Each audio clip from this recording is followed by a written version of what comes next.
Meantime, DC jumped back up onto the mantel and viewed the feverish activity with little concern. He couldn't help his girl, and that man that sneezed, well, he couldn't care less what happened to him. In fact, he wondered why he was wasting time there at all.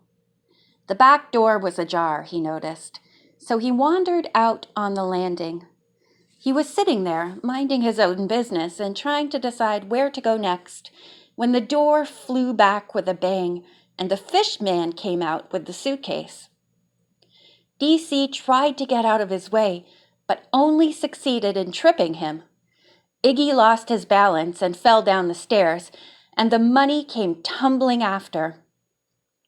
When he hit the bottom, the packages of money were all about him. He stretched out both hands to recover them, and a pair of handcuffs appeared out of nowhere and clamped about his wrists. The other agents, guided by Supervisor Newton, had arrived in the nick of time.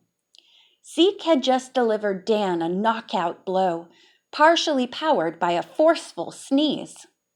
Patty had found Margaret Miller in the bedroom. She was gagged and bound, but unharmed. The next day, the newspapers played up the story to its full extent. DC stared out from the front page of every edition. The headline writers had enjoyed themselves immensely. Undercover cat rounds up killers. Darn cat gets his man. FBI lauds fearless feline. And under one picture, DC was quoted as saying, "It was nothing. It was only what any patriotic American cat would have done." Patty showed DC his pictures, but he couldn't have cared less. "I'll bet you'll get a congressional medal or something," she told him. "Look," cried Ingrid. "See how your boyfriend spends his nights?" She pointed to a large photo on the second page. Patty grabbed it and read the caption aloud. "Youth trapped in garage door, freed by fire department after 8-hour ordeal." Now, how do you suppose he did that? The doorbell sounded, and Ingrid, dressed for work, said, "That won't be Gregory, not after last night." It was, though, and he was all smiles and forgiveness. Good morning, he said brightly.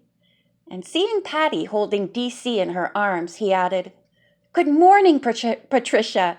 How's our little celebrity this morning?" He tried to chuck DC under the chin, but darn cat knew a hypocrite when he saw one. He snarled and lashed out a paw with claws bared. Ingrid smiled as she saw Zeke drive up and park his car behind Gregory's. A little pixie whispered in her ear. She allowed Gregory to follow her out to the curb, talking all kinds of silly nonsense in order to make amends. She paused beside Zeke's car, however, and Gregory absent-mindedly held the door open for her. Zeke grinned. "Thank you, old man," he said, and drove off with the delighted Ingrid before Gregory quite realized what he had done. Patty was still standing on the front steps, holding DC, when Canoe drove up. He did not hop out lightly, as was his custom. Instead, he walked stiffly, and his head was turned slightly to one side, as though it had not been put on straight. Patty regarded him with sympathy. "You poor dear! Was it awful up there on the garage door all night?" He nodded. "Canoe, how on earth did you do it?"